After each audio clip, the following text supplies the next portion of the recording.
today's night, Yeah. and we'll go there today's evening. Okay. All right. Well, so I'm here with President Biden to get a briefing from the humanitarian organizations about the situation inside Ukraine, inside your country. I'm here with Jayme Hope, who's our USAID mission director, who was based, of course, in Kyiv for a long time, and Stephen Allen, who runs our DART. So if you have very specific questions, they also might be able to help. But our focus, of course, is to channel as many resources as we can into the country, particularly in a manner that allows Ukraine's own distribution networks to pick up the aid and get it to the people most in need. And the UN now is in a position where it has reached, I think, more than 700,000 people with everything from cash assistance to food assistance, but we know it is nowhere near enough. And we also know very specifically that Russia's tactics of encircling cities where civilians are living and bombarding them creates real access issues for the humanitarian groups that we fund. And so that really is our biggest challenge, is how is there enough pressure exerted on the Russian Federation, where in places like Mariupol or Chernihiv or Kyiv itself, even parts of Kyiv, where that access is provided and civilians are able to get out and food is able to get in. So you know better than I do how challenging that has been. But that is our humanitarian focus. And then what we are seeking to do with the other USAID programming that, of course, we did for so many years, we always supported an independent media. So now we're offering training and body armor to journalists who are now putting themselves, of course, like you all, in harm's way in order to tell the story. We've always funded programs to enhance Ukraine's energy independence. Well, now we're in a situation, again, in an emergency circumstance, helping the Ukrainian government sort through when electricity gets cut off, how can repairs be undertaken quickly. We've always supported agriculture.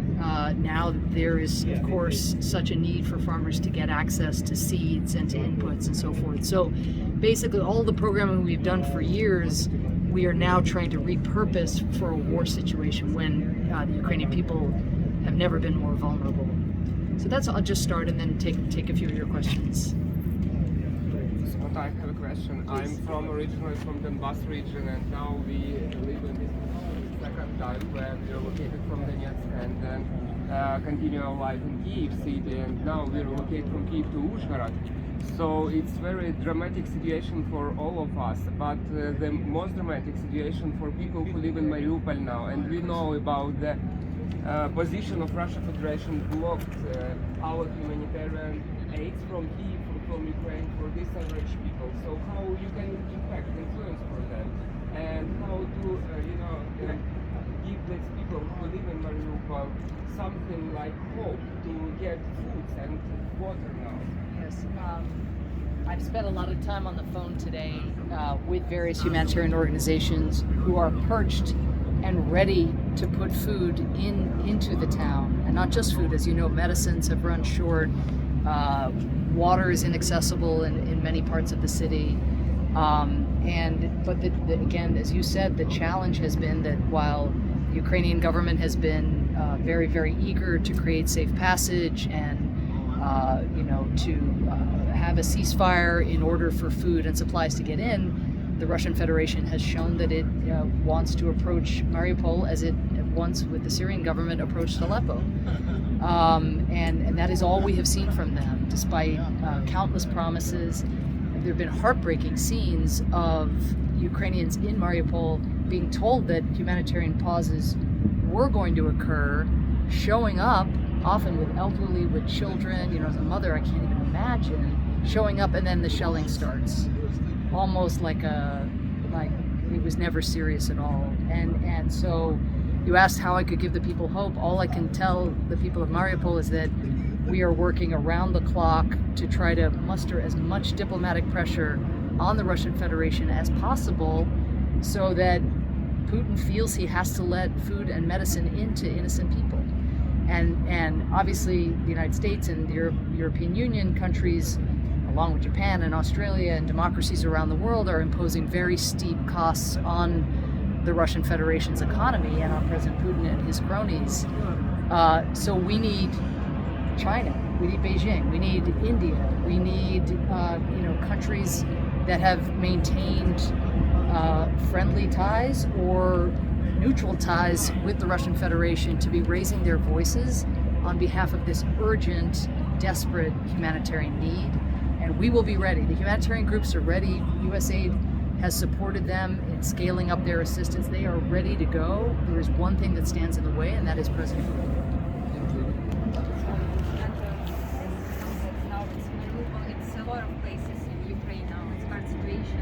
But still the children, they died. I think it's more than 100 people died, and actually a lot of civilians died in Ukraine and the military. So the war is actually continuing.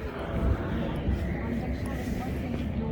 Please do something, stop the war, because we are Ukraine suffering of all these actions. And what can you do to stop the war? Well, I mean, as you know, the costs imposed on the Russian Federation for invading Ukraine and for devastating the lives of the people of this country are severe, and they are taking their toll. We see it across the board in terms of all the economic indicators, and not only that, very sad scenes of people, waiting now for hours in line in order to get access to cash and food, and again, nothing compared to what the Ukrainian people are going through. But for all of the attempt by President Putin to shut down information in Russia and deny the people of Russia access to information about their soldiers, about their young men who've been sent off to fight, and about the economic prognosis for Russia, both of those things are already coming true. You have parents panicked, calling, trying to figure out where are their sons, and maybe seeing them on video and seeing that their sons have been killed in a war that their sons and their families were not even told they were going to fight. So the costs are real, and of course it's not my job as USAID, but the security assistance that is being flowed into Ukraine in an urgent manner is unprecedented. Both the speed and the scope of that security assistance in order to give the Ukrainian people the means of defending themselves.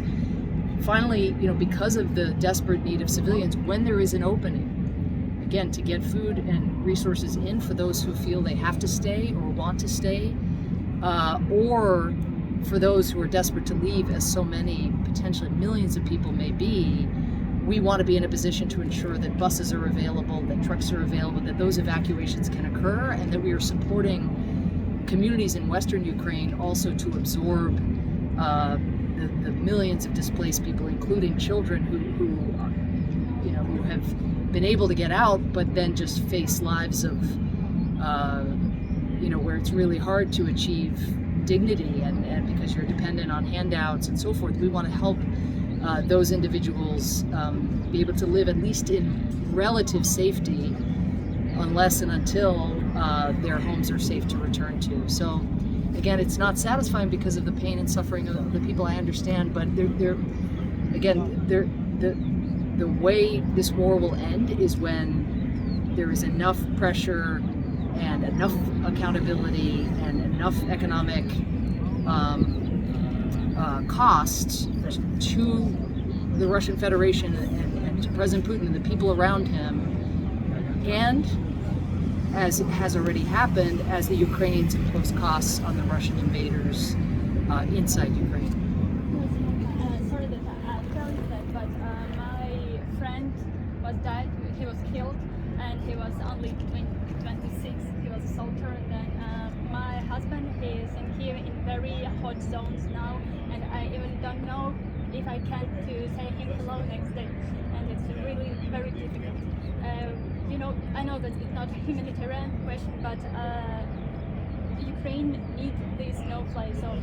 why it's so difficult to close the sky, and if it's not no-fly zone, so what? How can you help us? Well, let me say that when President Zelensky came before our Congress, and he's been an incredible spokesperson for the needs and welfare of the Ukrainian people, you know, he also made the same request, but he also said, you know, I understand, I've heard the arguments, and of course the arguments, as you well know, are about a concern about the United States and Russia ending up in a cycle of escalation that could mean much more substantial bloodshed and heartbreak, you know, potentially for millions of people. So that is the short answer that you've heard before. But what President Zelensky said is, if not that, then give me the capabilities that will allow us to be able to neutralize Russian air power, allow us to take that weapon away. And so I think what you have seen from President Biden in the last few days is his response to President Zelensky. And not just his, but that of the European Union, the United States and the European Union standing together and moving really quickly in order to put the Ukrainian military in a position where, again, they can neutralize any Russian air advantage that Putin would seek to obtain. So, again, I know the focus is on this very specific idea, but I think that what NATO has done is respond to the functional need of the Ukrainian military as it's been described by the Ukrainian defense minister and by President Zelensky. And so, again, it's not my area of jurisdiction. I think those questions are better directed to Secretary Austin or others. But you know, we really do see the need for Ukraine's defenses to be strengthened in just the way that you described. And above all, I'm just sorry about your friend, and I can imagine not ever wanting to answer the phone in a circumstance like this. You mentioned the situation with the media also, and we know that dozens of journalists now in arrest in new occupied territories in Kherson, Melitopol and others. So now Ukrainian government, they create mechanism how to free these people, but also if it's possible for you and for your organization also put in focus the situation with Ukrainian media and journalists who continue their work now in occupied territory, especially because they are under fire from all sides now. This might be, I don't know, Jim, if you'd like to respond to this. I mean, first of all, if there are specific, you know, sort of programs, initiatives between our USAID mission and then OTI, which is part also of the U.S. government response, USAID's response to this crisis. If you or your colleagues have very specific requests, I think, you know, we would like to field them. But maybe Jim could just say a word about how we have pivoted our work in the media sector, including in the non-government controlled territories. Thank you. Thanks, Minister. And I would just add briefly that there's been this long-standing partnership between USAID and independent media and civil society, human rights organizations, all of which is highly relevant right now and is really serving as a platform to help Ukraine in this time of crisis and conflict. So if there are specific cases, we definitely want to hear more and we'll follow up on that. But there's a network of civil society organizations, human rights organizations, independent media institutions throughout the country that can help respond in these specific scenarios. One of the key factors for independent media is how do they stay sustainable? How do they stay alive during this conflict, during this war? The same with civil society, and that's one area that we're very eager to continue supporting throughout the country in the east, but also in Lviv, which is a media hub for Ukraine as well. And some of that also involves, you know, sorting through some of the banking issues that have been so challenging, right, for people to continue to be paid. But also it's about amplifying the great work that is being done and making sure that we are doing what we can to lift it up. The other thing I'd mention is that despite the war, you know, Ukrainians are doing an incredible job also fighting disinformation. We know that this is part of Putin's playbook, and we have been supporting organizations, of course, over many years that were, and including, you know, Government of Ukraine Center that you know well, that is seeking to combat disinformation. now the need to combat disinformation more rapidly in real time is even greater, and so resourcing those efforts across Ukraine, and not just in Kyiv, and not just as it relates to the government center, but that's also a critical component to winning the war for truth. Right now, Ukraine has won that war, right?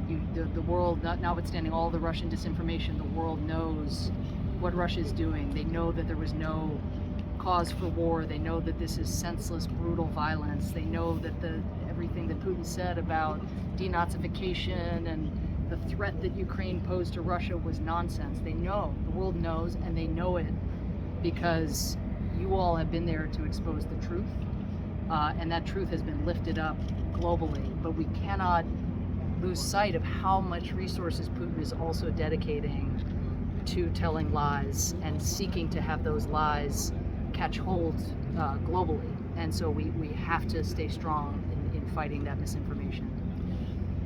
Thank you, you so everybody. much. Thank you for your efforts. I'm so sorry. Thank you. Thank you all for doing what you do. I'm honored to meet with you. I'm grateful. I'm sorry we didn't have a ton of time just because of how everything got screwed up. But if you all would like to do so, when I go back to Washington, if you would like to do a more sustained session, over Zoom or over the phone, I'd be happy to do it with you anytime, really. It would be great. Thank How you. we can call you or Oh, no problem. We have all kinds of cards, and that's my promise, really, because I know this is much shorter. It's just unfortunately with